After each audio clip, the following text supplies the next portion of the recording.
कहानी है मदद। बस अम्मा जी, अभी आ रही हूँ। मीता ने अपने कमरे में से आवाज लगाकर कहा। आ रही हूँ करते करते कितनी देर हो गई। मुहूर्त निकल जाएगा, उसके बाद आएगी क्या? फिर क्या काम है तेरा यहाँ पर? अम्मा जी अभी भी निरंतर बड़बड़ाए जा रही थी। बहू, ओ बहू, जरा जल्दी आ बाहर। और कितना देर लगाएगी? देख, पूजा का समय निकलता जा रहा है। हर बार की तरह बस तेरे कारण हम लोग लेट हो जाएंगे। कोई काम समय पर नहीं करती। अरे सुन भी रही है, मैं तुझे ही कह रही हूँ। अम्मा जी बहू मीता को आवाज लगाते हुए बोली। अरे चुप भी करो ना अम्मा, आ ही तो रही है वो। फिर काहे बेवजह का शोर किए जा रही हो? अब मुन्ना छोटा है, उसे दूध पिलाना तैयार करने में तो वक्त लगता है। अचानक बेटा मनोज बीच में बोल पड़ा। हाँ, तू बस ले ले अपनी पत्नी का पक्ष। तूने ही सिर पर चढ़ा रखा है उसे। रीति रिवाज नाम की भी कोई चीज होती है। हर शुभ काम मुहूर्त पर ही होना चाहिए। यहाँ पूजा का टाइम निकले जा रहा है और वो है कि समय पर नहीं आ सकती। अरे जब पता है कि घर में हवन है तो हर काम से पहले ही करके फ्री हो जाती। अब अम्मा, एक 7 महीने के बच्चे को थोड़ी ना पता है कि हवन पूजा का वक्त हो रहा है या मुहूर्त निकल जाएगा। अब उसने उसी समय अपने कपड़े गंदे कर लिए तो उसकी माँ को उठकर जाना ही पड़ा। मनोज अम्मा को समझाते हुए बोला। अरे वाह देवर जी, अब आप अपनी पत्नी के लिए अम्मा के सामने हो रहे हो? अचानक भाभी सरिता ने कहा। अरे भाभी, मैं तो बस ज्यादा मुझे समझाने की जरूरत नहीं है, वरना अभी तू भी 10 बातें सुनेगा। अम्मा ने उंगली दिखाकर मनोज को डांटते हुए कहा। तो मनोज चुप हो गया, क्योंकि अम्मा का कोई भरोसा नहीं था। रिश्तेदारों के बीच बैठकर वो उसी की बेइज्जती कर देती तो वो क्या कर लेता? आखिर घर में दबदबा तो अम्मा का ही चलता है। अम्मा के घर में अम्मा का ही हुक्म चलता था। मजाल है कि बेटे बहू कुछ कह जाए। अम्मा के 2 बेटे थे, विजय और मनोज। दोनों की शादी हो चुकी थी। विजय मनोज से 10 साल बड़ा था और नौकरी के कारण अपनी पत्नी सरिता और अपने दोनों जुड़वा बेटियों के साथ दूसरे शहर में रहता था। वहीं मनोज अपनी पत्नी मीता के साथ अम्मा के साथ ही रहता था। अभी 7 महीने पहले ही मीता ने बेटे को जन्म दिया था। अम्मा जी ने छोटे बेटे बहू के लिए मनौती मांगी थी कि अगर पोता हो गया तो वो घर में रामायण पाठ करवाएंगी, जिसके लिए बड़े बेटे बहू अपने बच्चों के साथ यहाँ आए हुए थे। अभी कल ही सुबह 10 बजे रामायण पाठ बैठाया गया था और अब उसकी पूर्ति हेतु होनी थी। इसके लिए एक छोटा सा यज्ञ होना था और उसके बाद रिश्तेदार और ब्राह्मणों का भोजन प्रसादी का आयोजन था। अधिकतर रिश्तेदार तो भोजन प्रसादी के समय ही आने वाले थे। अभी तो कुछ खास ही मौजूद थे।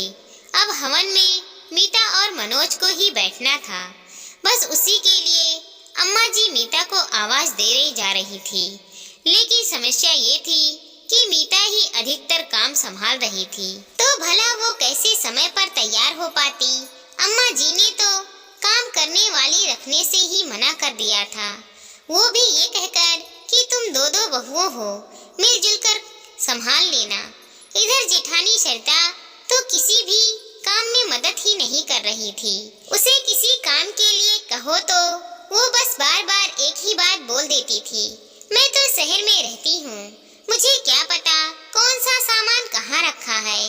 भाई, इस घर का सारा काम तो मीता ही संभालती है, तो उसी को पता होगा सब कुछ। यहाँ तक कि सरिता तो मीता के बेटे को भी नहीं संभाल रही थी।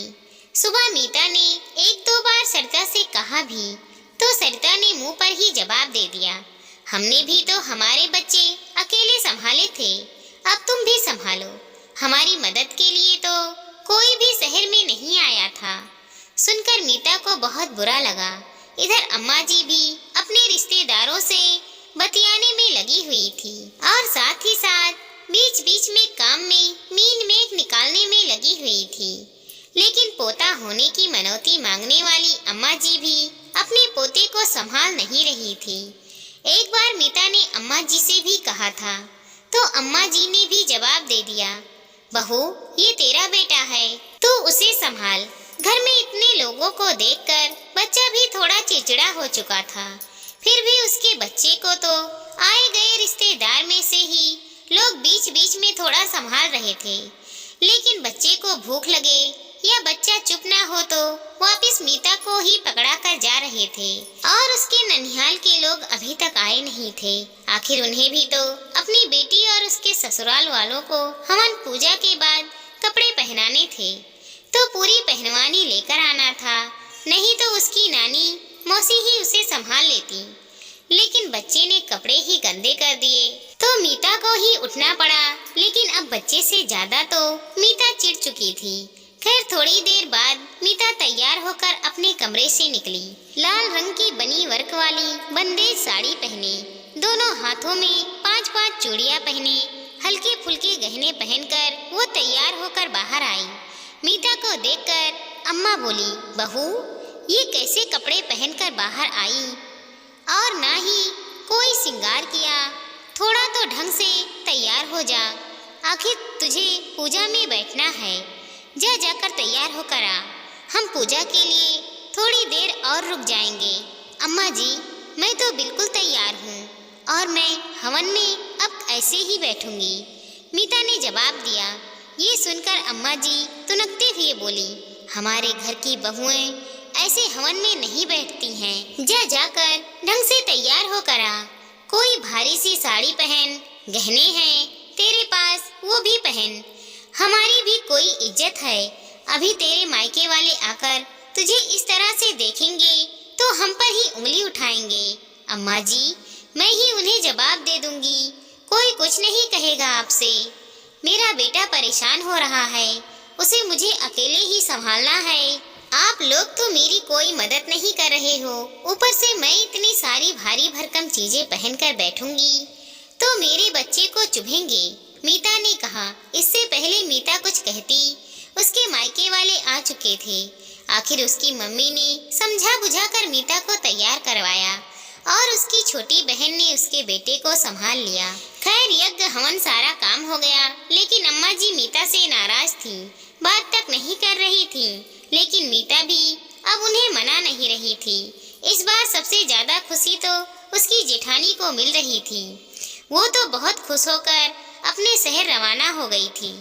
लेकिन उसके बाद मीता और मनोज ने कसम खा ली कि अब कभी कोई प्रोग्राम करेंगे तो पहले ही काम करने वाली का बंदोबस्त करके रखेंगे। दोस्तों हमारी इस छोटी सी कहानी को लाइक करें, शेयर करें और चैनल पर नए हैं तो सब्सक्राइब करें। साथ ही साथ मिलते हैं अगले वीडियो के साथ। तब तक के लिए धन्यवाद दोस्तों।